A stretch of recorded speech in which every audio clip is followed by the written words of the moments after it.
Welcome to वैदिकली institute. मैं हूं astrologer और tarot card reader Ankita Goswami.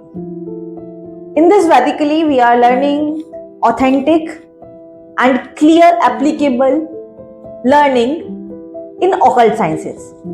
आज का जो सेशन है वो है टैरो कार्ड के ऊपर based. We are learning about few cards of tarot. In this series you will find many meaning of the cards और उनको कैसे प्रिडिक्ट किया जाता है, कैसे अप्लाई किया जाता है, यूजर की प्रॉब्लम के साथ में कैसे रिलेटेबल बनाया जाता है। We are learning these thing in the class. So start with the session. So today's first card is magician. Magician, जैसा कि नाम ही आपको पता चल रहा है, मैजिशियन एक ऐसा कार्ड है जो कि आपको ये बताता है कि इसके अंदर पावर है मैजिक करने की। मैजिशियन से हम क्यों इतना खुश होते हैं, हम क्यों एक्साइटेड होते हैं मैजिशियन के पास जाने के लिए? बिकॉज वो वहां पे कोई ना कोई ट्रिक प्ले करेगा और जिसको देख करके हमें मजा आने वाला है। सिमिलरली जब भी मैजिशियन का कार्ड आएगा तो हमें यही पता चलेगा कि मैजिशियन आपको एक ऐसा समय देने वाला है जहां आप कुछ ऐसी चीज जो कि आपने कभी सोची नहीं है वो आप कर सकते हैं। So start with the detailing in the card. First of all, this is a 1 number card and 1 is always a newness. जो भी नया है, फर्स्ट टाइम अगर आप देखेंगे भी तो हर बार पहली बार चांद पे कौन पहुंचा, फर्स्ट ये चीज किसने अचीव किया। हमेशा फर्स्ट जो होता है वो एक रेफरेंस या एक माइलस्टोन सेट करने का काम करता है। ठीक है, तो this is a card of newness, जिसको पहले किसी ने नहीं किया, इन्होंने फर्स्ट किया है। Now the background is yellow. हमेशा जब भी आप टैरो कार्ड पढ़े तो इस चीज को समझिएगा कि जो पीछे सीनरी आपको दिख रही है ये आपको सिचुएशन के बारे में बताती है और इसके अंदर जो वर्ड पर्सन यहाँ पे आपको दिखाई दे रहा है ये आपको उसकी माइंडसेट और वो उस परिस्थिति में कैसे रिएक्ट करेगा इसके बारे में बताता है। तो जब हम इसके बैकग्राउंड को रियलाइज करते हैं तो we are finding a yellow colour, और येलो कलर का स्काई होता कब है? जब हमारे पास बहुत अच्छी सनलाइट है। सनलाइट होने का मतलब है this is a optimum day for working, a day full of hope, optimism, ये रिप्रेजेंट करता है।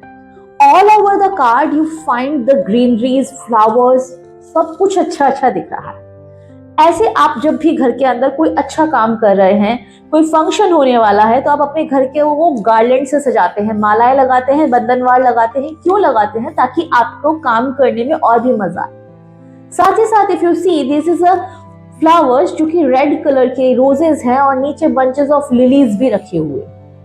ये सारे के सारे जो प्लैनेट जो आपको दिख रहे हैं, जो इतने सारे फ्लावर्स दिख रहे हैं, ये एनहेंस करेंगे मूड को। That means all the situation are completely favourable if you want to do anything.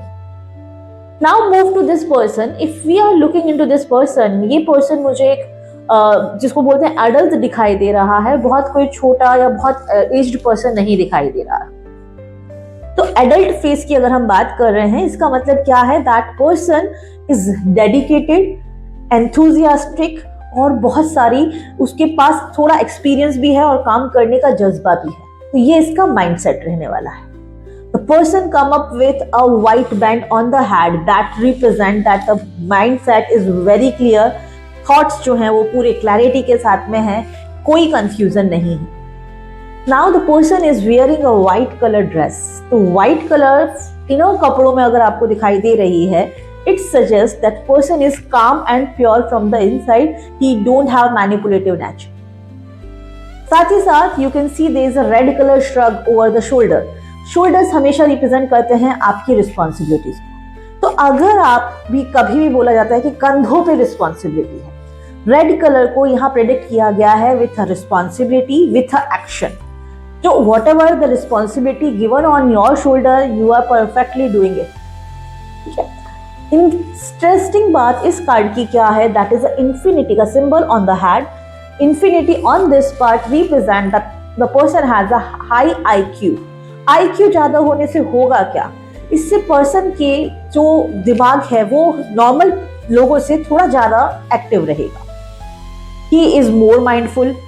ठीक है, उसको ट्रिक्स और प्ले करनी आती हैं जो हम लोगों को नहीं आती। The person is holding a magic wand that represents that he can create any magic, but at the same time the person is pointing toward the earth. ठीक है, you can see the alignment. ये represent करता है कि magic wand है तो मुझे अपने आप को ईगो या प्राइड में नहीं लेके जाना है, मुझे रियलिस्टिक रहना है, मुझे ग्राउंडेड रहना है।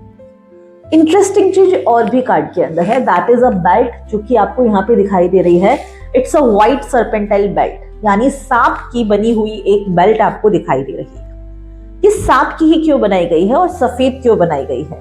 टैरो की ये ब्यूटी है कि इसको सारी सिंबॉलिक लैंग्वेज यहाँ पे हमने यूज की है। स्नेक हैज अ क्वालिटी कि वो जिस एनवायरनमेंट में रहता है वहां से वो कोई भी चीज को इनपुट नहीं करता है, अपने स्किन के ऊपर रखता है, और जब वो उस जगह से छोड़ के जाता है तो स्किन को रिमूव कर देता है।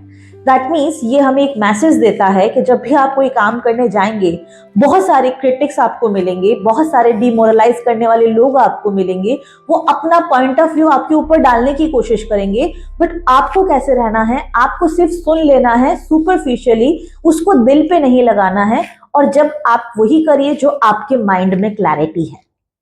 Now come to this table. This table is also consist of 4 elements. यहाँ पे आपको 4 आइटम्स भी दिखाई दे रहे हैं।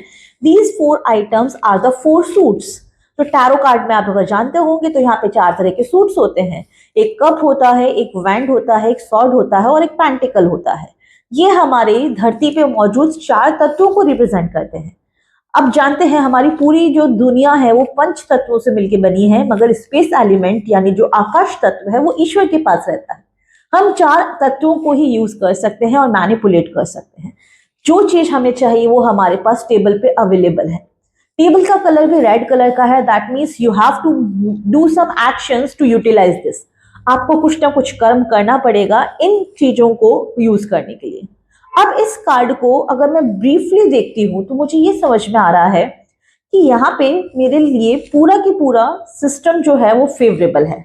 आकाश बाहरी व्यवस्था जो है, सराउंडिंग जो है वो मेरे लिए पूरी तरह से फेवर में है। रिसोर्सेज जितने चाहिए, जितने हो सकते हैं, वो मुझे टेबल पे रख करके दे दिए गए हैं। साथ ही साथ मुझे क्या पावर दी गई है, मुझे एक इंटेलिजेंस माइंड दिया गया है, साथ ही साथ मैजिक वैंड भी दी गई है। तो ये सारा कॉम्बिनेशन मुझे दे रहा है कि जो जो चीजें जितनी जितनी होनी चाहिए वो मेरे पास फुल है। मेरे पास ये कहीं पे भी गिल्ट और रिग्रेट नहीं होगा कि काश मेरे पास ये होता तो ऐसा हो जाता, मैं समझदार होता तो ये हो जाता, माहौल सही होता तो मैं ये कर लेता। अब ऐसी कोई गुंजाइश नहीं है क्योंकि सारी चीजें आपके फेवर में चल रही। अब आपकी क्या ड्यूटी बनती है? How to utilise these resources. आपकी जॉब लगने वाली है, यस, बट वो 20,000 की लगेगी या 2 लाख की लगेगी, ये आपके ऊपर डिपेंड करता है कि आप अपनी जॉब को लिए आप अपने आप को कैसे प्रेजेंट करते हैं अपने एम्प्लॉयर को, अपनी इंपॉर्टेंस आप कैसे बताते हैं कि मैं कितने रुपए की जॉब डिजर्व करता हूं। ये कार्ड आपको आपकी खुद की काबिलियत को जानने के लिए है। This is a very beautiful card. Most of the time it consider as yes, but still मैं आपको कहना चाहूंगी कि tarot always based on the question. आपके किस तरह के क्वेश्चन आएंगे उसी के ऊपर बेस्ड होता है टैरो की रीडिंग। इस कार्ड को भी अगर आप देखते हैं तो अगर ये कार्ड, हालांकि ये यस कार्ड है, मगर ये कार्ड कभी समस्या या ऑब्स्टेकल में आ गया, why I am not getting a job, why my paper is not getting clear, ऐसा अगर कोई भी सवाल आता है तो आप बोलेंगे ये यस कार्ड को नो में कैसे प्रेडिक्ट करें, प्रॉब्लम कैसे बताएं। ये बहुत सारे टैरो रीडर जो मुझसे सीखने आए हैं, बहुत सारी जगह पढ़ के भी सीखने आए हैं, उन्होंने भी इसको फेस किया है और वैदिकली यही आपको हेल्प करने वाला है। हम आपको हर कार्ड को अलग अलग तरीके से पढ़ना सिखाएंगे। तो दिस इज अ कार्ड जो बताता है कि अगर आपको ये कार्ड प्रॉब्लम में आ गया, इसका मतलब है कि सब चीजें आपके पास हैं मगर आप उनको सही से यूटिलाइज नहीं कर पा रहे हैं। This is an issue.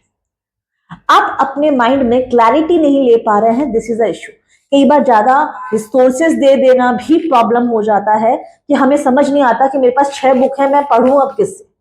तो यहाँ पे आपको यही सिखाने के लिए वैदिकली अवेलेबल है। Courses are available. इसी तरह के कार्ड को डीपर वे में जानना चाहते हैं, क्या गाइडेंस आएगी, कितना टाइमिंग होगा, तो आप हमारे कोर्सेज को एनरोल कर सकते हैं। Discount prices are going on. Enrol right now. Thank you so much for listening. Stay tuned for more cards.